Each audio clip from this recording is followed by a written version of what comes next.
ನಮಸ್ಕಾರ, ರಿವ್ಯೂ ಚಾನಲ್ಗೆ ಸ್ವಾಗತ. ನಾನು ಸೌಖ್ಯ ಗಾಂವ್ಕರ್. ತೀವ್ರ ವಿರೋಧದ ನಡುವೆಯೂ ಕೂಡ ಬಹಳಷ್ಟು ದೊಡ್ಡ ಮಟ್ಟದಲ್ಲಿ ಆಕ್ರೋಶ ಸಿಡಿದಿರೋ ನಡುವೆಯೂ ಕೂಡ ಮೋದಿ ಬಿಗ್ ಸ್ಟೆಪ್ ತಗೊಳ್ಳೋದಕ್ಕೆ ಕೊನೆಗೂ ಮುಹೂರ್ತ ಫಿಕ್ಸ್ ಆಗಿದೆ.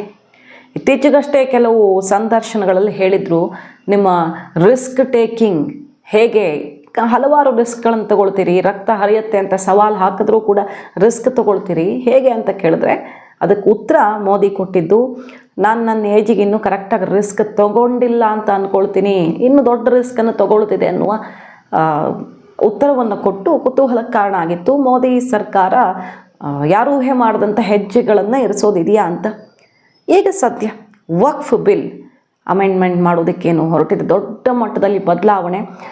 ಸ್ವತಃ ಮೋದಿ ಹೇಳಿದರು, ಸಂವಿಧಾನದಲ್ಲಿ ವಕ್ಫ್ ಇಲ್ಲ, ಸಂವಿಧಾನದಲ್ಲಿ ಅಂಬೇಡ್ಕರ್ ಹಾಕಿಕೊಟ್ಟ ಸಂವಿಧಾನದಲ್ಲಿ ಏನಿದೆಯೋ ಅದು ಮಾತ್ರ ಈ ದೇಶದಲ್ಲಿರುತ್ತೆ ಅನ್ನುವಂಥ ಮಾತುಗಳನ್ನು ಆಡಿದರು. ಹಾಗಂತ ವಕ್ಫ್ ಬುಡ ಸಮೇತ ಕಿತ್ತು ಹಾಕ್ತಾರೆ ಅನ್ನೋ ಸಾಧ್ಯತೆಗಳು ಕಡಿಮೆ. ಬಟ್ ದೊಡ್ಡ ಮಟ್ಟದಲ್ಲಿ ತಿದ್ದುಪಡಿ ಮಾಡಿ ಅದೊಂದು ಕಾನೂನು ಮತ್ತು ಸರ್ಕಾರದ ಚೌಕಟ್ಟಲ್ಲಿ ಕಾರ್ಯನಿರ್ವಹಿಸುವಂತೆ ಪರಮಾಧಿಕಾರ ಹೊಂದಿರುವಂತಹ ಸ್ವಾಯತ್ತ ಸಂಸ್ಥೆಯಾಗಿರದೆ ಒಂದು ಸರ್ಕಾರದ ಚೌಕಟ್ಟಲ್ಲಿ ಬರೋ ರೀತಿಯಲ್ಲಿ ಸಂಪೂರ್ಣ ಪಾರದರ್ಶಕ ಮಾಡೋದಕ್ಕೆ ಹೊರಟಿದ್ದಾರಲ್ಲ, ಆ ನಿಟ್ಟಿನಲ್ಲಿ ಈಗ ಮಹತ್ವದ ಬೆಳವಣಿಗೆ. ಸದ್ಯ ಈಗ ಮಸೂದೆ ಅಧ್ಯಯನಕ್ಕೆ ಕಾಲಾವಕಾಶ ಕೊಡ್ತಿಲ್ಲ ಅಂತೆಲ್ಲ ಪ್ರತಿಪಕ್ಷದ ಸದಸ್ಯರುಗಳು JPCಯಲ್ಲಿ ಗಲಾಟೆ ಮಾಡಿ ಅವರನ್ನು ಸಸ್ಪೆಂಡ್ ಮಾಡಲಾಗಿದೆ. ದೊಡ್ಡ ಮಟ್ಟದಲ್ಲಿ ಗಲಾಟೆ ಆಯಿತು. ಜಗದಾಂಬಿಕಾ ಪಾಲ್ ವಿರುದ್ಧ ಕೆಟ್ಟ ಪದಗಳನ್ನು ಬಳಸಲಾಯಿತು ಅನ್ನೋ ಆಕ್ರೋಶವೂ ಕಂಡು ಬಂತು.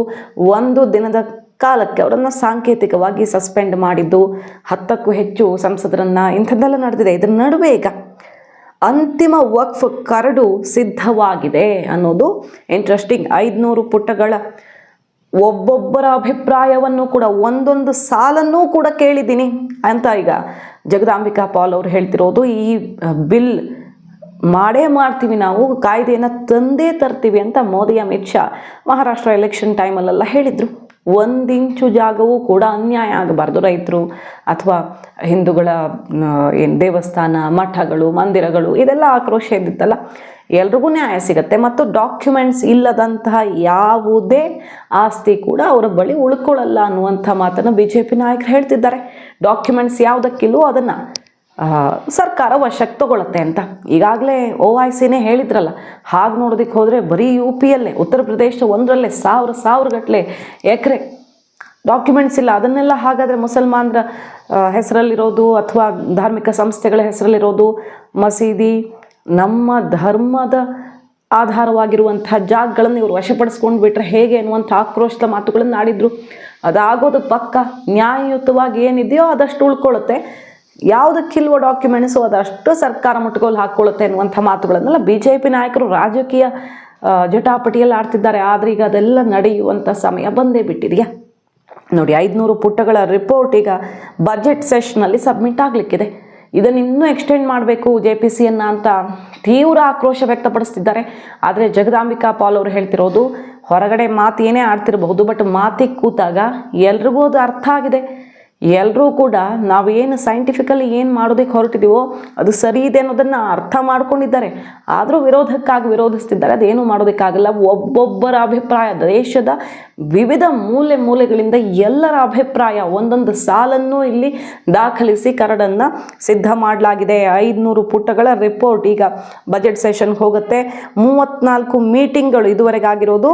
ಡೆಲ್ಲಿಯಲ್ಲಿ ಆಗಿರೋದು 34 ಮೀಟಿಂಗ್ಗಳು, 24 ಬೇರೆ ಬೇರೆ ಸ್ಟೇಟ್ಗಳಿಗೆ ವಿಸಿಟ್ ಮಾಡಿ, ಕರ್ನಾಟಕಕ್ಕೂ ಬಂದಿದ್ದರು. ವಿಜಯಪುರದಲ್ಲೆಲ್ಲ ಗಲಾಟೆ, ಯತ್ನಾಳ್ ಟೀಮು ಬೇರೆ ಬೇರೆಯವರ ರಿಪೋರ್ಟ್ ತೊಗೊಂಡಿದ್ದು, ರೈತರು ಕೂಡ ದೂರನ್ನು ಕೊಟ್ಟಿದ್ದು, ಅದೆಲ್ಲ ನೋಡಿದ್ದೀವಲ್ಲ. ಆ ಥರ ಊರೂರಿಗೂ ಹೋಗಿ ಕಲೆಕ್ಟ್ ಮಾಡಿದ್ದು ಒಂದು ಕಡೆ. ಹಾಗೆ 20 ವಕ್ಫ್ ಬೋರ್ಡ್ಗಳ, ದೇಶವ್ಯಾಪಿ ಇರುವ ವಕ್ಫ್ ಬೋರ್ಡ್ಗಳ ಅವರ ಕಮಿಟಿ, ಅವರ ಮಾತುಗಳನ್ನು ಎಲ್ಲ ಧಾರ್ಮಿಕ ಮುಖಂಡರುಗಳು ಏನೇನು ಬಂದು ಹೇಳಿದ್ದಾರೆ ಅದನ್ನೂ ಕೂಡ ಕೇಳಿಸ್ಕೊಂಡು ಈ 500 ಪುಟಗಳ ರಿಪೋರ್ಟ್ ರೆಡಿ ಆಗಿದೆ. ಸೊ ಈ ರಿಪೋರ್ಟನ್ನು ಬಜೆಟ್ ಸೆಷನಲ್ಲಿ ಸಬ್ಮಿಟ್ ಮಾಡಲಿದ್ದಾರೆ.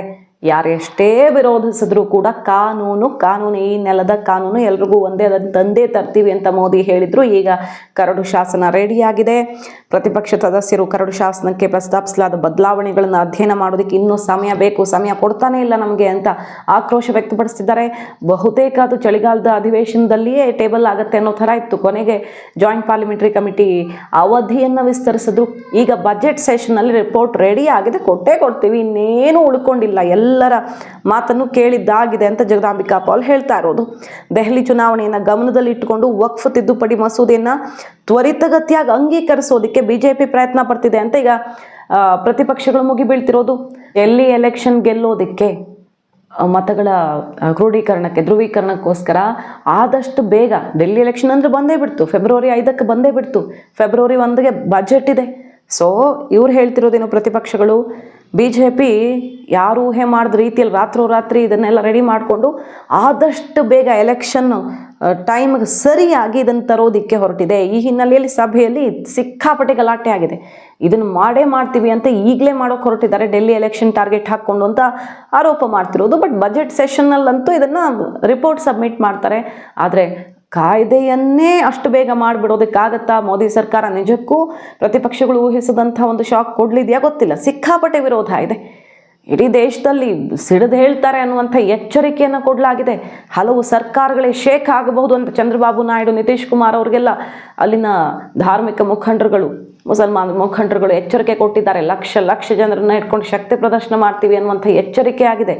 ಇದರ ನಡುವೆಯೂ ಕೂಡ ಈಗ 500 ಪುಟಗಳ ರಿಪೋರ್ಟ್ ರೆಡಿ ಆಗಿದ್ದು ಎಲ್ಲರ ಮಾತು ಕೇಳಾಗಿದೆ. ಇನ್ನೇನು ಹೇಳಬೇಡಿ, ನಿಮಗೂ ಗೊತ್ತಾಗಿದೆ ಸತ್ಯ ಅಂತ ಜಗದಾಂಬಿಕಾ ಪಾಲ್ ಹೇಳ್ತಿರೋದು.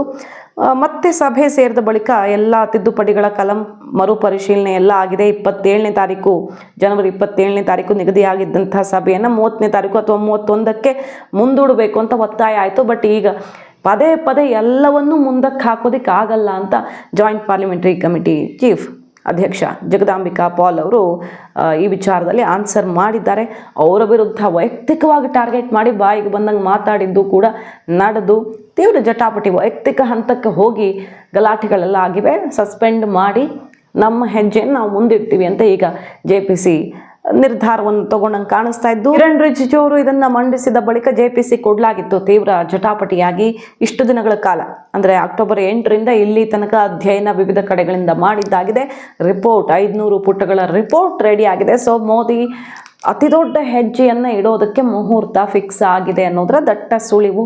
ಈಗ ಕರಡು ರೆಡಿ ಆಗಿರೋದ್ರಿಂದ, ಬಜೆಟ್ ಸೆಷನ್ ಬೇರೆ ಇರೋದ್ರಿಂದ ಮೋದಿ ಸರ್ಕಾರ ದೊಡ್ಡದೊಂದು ಬದಲಾವಣೆಯನ್ನು ದೇಶದ ಇತಿಹಾಸದಲ್ಲಿ, ವೋಟ್ ಬ್ಯಾಂಕ್ಗೋಸ್ಕರ ಕಾಂಗ್ರೆಸ್ ಸರ್ಕಾರ ಈ ರೀತಿ ಮಾಡಿ ಹೋಯ್ತು, ಸಂವಿಧಾನದಲ್ಲೇ ಇಲ್ಲದನ್ನು ಮಾಡಿ ಹೋಗಿದೆ, ಪರಮಾಧಿಕಾರವನ್ನು ಕೊಟ್ಟು ಹೋಗಿದೆ ಅನ್ನುವಂಥ ಆಕ್ರೋಶ ರಾಜ್ಯಕ್ಕೆ ಜಟಾಪಟಿ ಆಗಿದೆ ಅಲ್ವಾ. ಸ್ವತಃ ಮೋದಿ ಅವ್ರನ್ನ ಉಲ್ಲೇಖ ಮಾಡಿ ಹೇಳಿದ್ದಾರೆ, ವೋಟ್ ಬ್ಯಾಂಕ್ಗೋಸ್ಕರ ಏನೇನು ಮಾಡಬಹುದು, ಯಾವ ಎಕ್ಸ್ಟ್ರೀಮ್ಗೆ ಹೋಗಬಹುದು ನೋಡಿ, ಇದೇ ಎಕ್ಸಾಂಪಲ್ ವಕ್ಫ್ ಅಂತ ಮಹಾರಾಷ್ಟ್ರ ಎಲೆಕ್ಷನ್ ಹೊತ್ತಲ್ಲಿ ಹೇಳಿದರು.